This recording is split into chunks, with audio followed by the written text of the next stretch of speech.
নমস্কার বন্ধুরা, আমি পাভেল আর আপনারা দেখছেন টক অফ ট্রিস।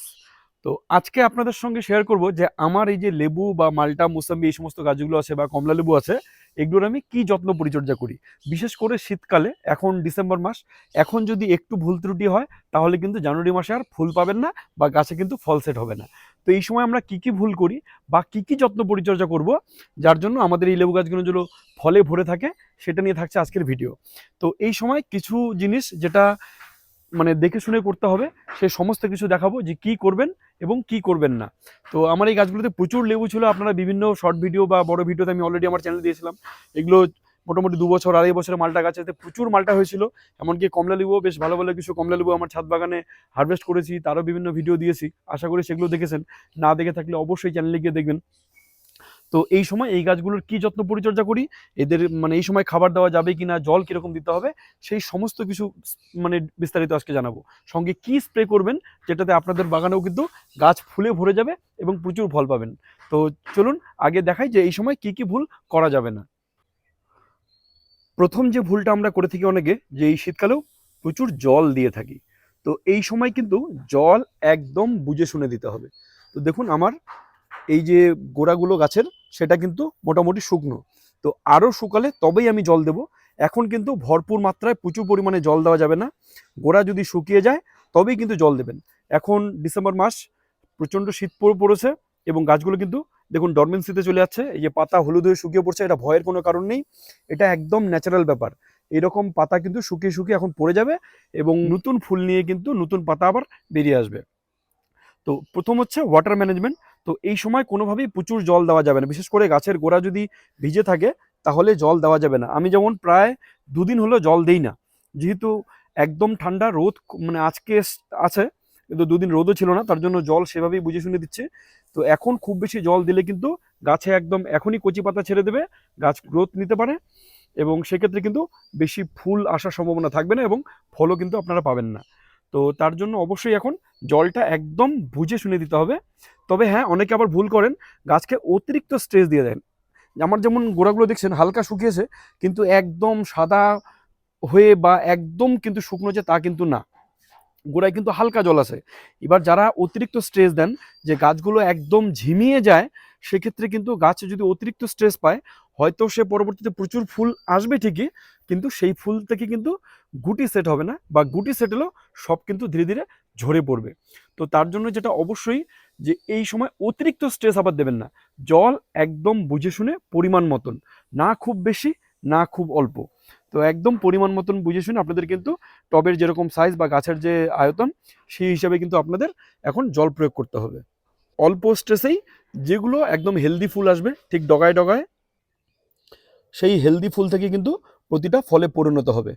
তো গোটা গাছ ভরে ফুল এলো, সেটা প্রচুর স্ট্রেস দিয়ে যদি সেভাবে আসে, তাহলে কিন্তু ফল সেট হওয়ার চান্স একদমই কমে যাবে। তো হেলদি ফুল যেগুলো দেখবেন ডগায় ডগায় এসছে, সেগুলো কিন্তু অবশ্যই আপনাদের ফলে পরিণত হবে। দ্বিতীয়ত যেটা করবেন, যে অনেকে ফল ছিঁড়তে মায়া করেন, তো অবশ্যই সেটা করবেন না। আমার যেমন এইটাতে বাধ্য হয়ে 2-1টা এখনো আছে থাইটুর কমলা লেবু, তো এটা এখনো ম্যাচিওর হয়নি তাই আমি রেখেছি। কিন্তু বাকি পাকিস্তানি কমলা লেবু অনেকগুলো ছিল, বা রামরঙ্গন বা সিটংয়ের কমলা লেবু, এগুলো সব কিন্তু আমি অলরেডি হারভেস্ট করে ফেলেছি।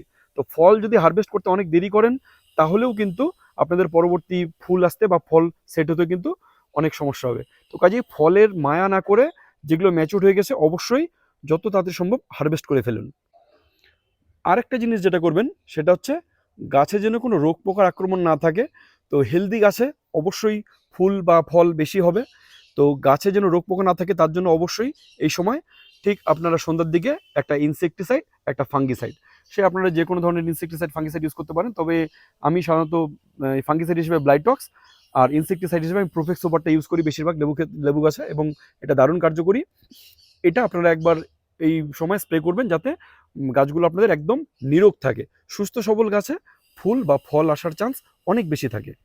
আর এই সময় অবশ্যই কিন্তু কোনো গাছে খাবার দেওয়া যাবে না বা গোড়া খুঁচিয়ে দেওয়া যাবে না। এই সময় যদি গাছের গোড়ায় বেশি খোঁচান, তাহলে কিন্তু সেক্ষেত্রে রুট ড্যামেজ হতে পারে এবং গাছের কিন্তু ক্ষতি হতে পারে। অবশ্যই এই সময় গোড়া বেশি খুঁচিয়ে কোনো সার বা বেশি সার এই সময় প্রয়োগ করা যাবে না।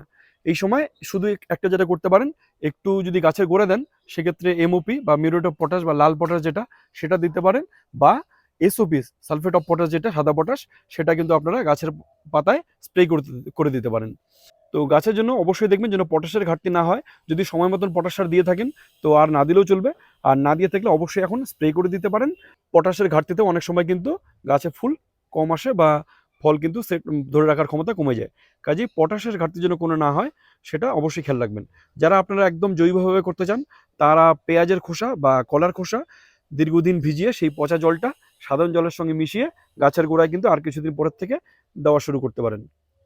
আপনাদের সমস্ত পরিচর্যাগুলি যদি সঠিক সময়ে করে থাকেন এবং খাবারও যদি সঠিক সময়ে দিয়ে থাকেন এবং যে ভুলগুলি বললাম সেগুলো যদি না করে থাকেন, তারপরেও যদি ফুল না আসে, সব কিছু সঠিক পরিচর্যার পরেও যদি ফুল না আসে, তাহলে একটা টিপস দিই, সেটা করতে পারেন। সেক্ষেত্রে অবশ্যই কিন্তু ফুল ফল চলে আসতে পারে। সেক্ষেত্রে আপনারা এই সময় প্ল্যানোফিক্স, এটা একটা পিজিআর, এই প্ল্যানোফিক্স আপনারা 4 ফোঁটা 1 লিটার জলে গুলে স্প্রে করতে পারেন, বা বুস্টার 2 1 ফোঁটা 1 লিটার জলে গুলে আপনারা স্প্রে করতে পারেন। এতে অবশ্যই আপনাদের যদি সমস্ত পরিচর্যা বাকি সঠিক হয়ে থাকে তাহলে কিন্তু প্রচুর পরিমাণে লেবু গাছে ফুল আসবে এবং পরবর্তীতে ফলও সেট হবে। আর এই সময় গাছকেও একটু পরিষ্কার পরিচ্ছন্ন রাখবেন। কিছু দেখুন এরকম শুকনো ডাল, যেগুলো অবাঞ্ছিত এরকম শুকনো ডাল কিছু আছে, সেগুলোকে এখনই কেটে পরিষ্কার করে দেবেন। গাছে এরকম শুকনো ডালপালা রাখবেন না। যত শুকনো ডাল, মরা ডাল, সেগুলো সব কিন্তু এখন কেটে পরিষ্কার করে দিতে হবে। এবং ছোট ছোট যে ভেতর দিকে ডাল, সেগুলোতে যা সাধারণত বেশি মানে ফুল আসে না বা ফল সেটে না, সেগুলো আপনারা কেটে দিতে পারেন। কিন্তু হ্যাঁ, অবশ্যই কোনোভাবে হার্ড ফ্রুট বা বড় ডাল কিন্তু কাটা এই সময় কোনোভাবেই চলবে না। তো এইভাবেই একদম এরকম সামান্য যত্ন পরিচর্যাতেও আপনাদের গাছে কিন্তু ফলে ভরে থাকবে। এবং সঙ্গে আপনাদের এবার বলি কিছু টিপস যে কি কি ভ্যারাইটিগুলো লাগাতে পারেন। যেটা লেবুর আমি প্রথমেই বলবো কুর্গ ম্যান্ডারিন, এটা একটা সেরা ভ্যারাইটি। এটা আমাদের ইন্ডিয়ার বিজ্ঞানীরা রিসার্চ সেন্টারে দীর্ঘ প্রায় 15-20 বছরের মানে ফল এটা। তো তারপরেই কিন্তু এই একটা ভ্যারাইটি আবিষ্কার হয়েছে যেটা আমাদের সমতলেও প্রচুর ফলন হবে এবং পাহাড়ের যে কমলা লেবু সেরকমই কিন্তু মিষ্টি হয়। এর পাশাপাশি থাইটু কমলা বা পাকিস্তানি কমলা, এইদিকে আপনাদের রামরঙ্গন, সিটংয়ের কমলা, এরকম আরও বেশ কিছু কমলা লেবুর ভ্যারাইটি আমি কালেক্ট করেছি। সঙ্গে বিভিন্ন মাল্টা মুসাম্বিও আছে। সেগুলো নিয়ে অবশ্যই পরবর্তীতে আমি আবার আপডেট দেবো যে কোন ফল কেমন হচ্ছে, সেগুলো টেস্ট রিভিউ এবং বাকি সমস্ত গাছের যত্ন পরিচর্যা টাইম টু টাইম আমি কিন্তু আপনাদের জন্য আমার চ্যানেলে দিয়ে যাব। তো শুধু লেবু বা কমলাই নয়, এর পাশাপাশি আমার ছাদে কিন্তু বিভিন্ন ধরনের আম গাছ আছে। প্রায় 25-30 রকমের ভ্যারাইটি আমি কালেক্ট করেছি। এবারেও আরও বিভিন্ন রকম ফল গাছ আছে। যেমন এই যে দেখতে পাচ্ছেন কামরাঙ্গা, একটা ছোট পটি, কি অসাধারণ ফলন। এছাড়া বিভিন্ন ধরনের জামরুল গাছ, সেগুলো আমি কালেক্ট করেছি। বেশ 2-3 রকমের জামরুল আছে। এছাড়া চেরি, স্ট্রবেরি, পেয়ারা, রামবুটান, বিভিন্ন রকমের পেয়ারা ও নানা রকমের লঙ্গানের কিন্তু আমার কাছে কালেকশন আছে। তো এই সমস্ত ফল গাছের যত্ন পরিচর্যা কিন্তু আমি আমার চ্যানেলে অবশ্যই দেবো যে আমি ঠিক কীভাবে এই সমস্ত গাছগুলোকে যত্ন পরিচর্যা করি, এই বিভিন্ন ফল গাছগুলোকে। মূলত আমার ফল বাগানই এই ছাদের এই পার্টটা। তো সেই সকল পরিচর্যার ভিডিও পেতে অবশ্যই চ্যানেলটিকে সাবস্ক্রাইব করে রাখুন এবং ভিডিওটি ভালো লেগে থাকলে অবশ্যই লাইক করুন, কমেন্ট করুন, শেয়ার করুন। প্রত্যেকে গাছ করুন, গাছ নিয়ে ভালো থাকবেন। ধন্যবাদ সকলকে।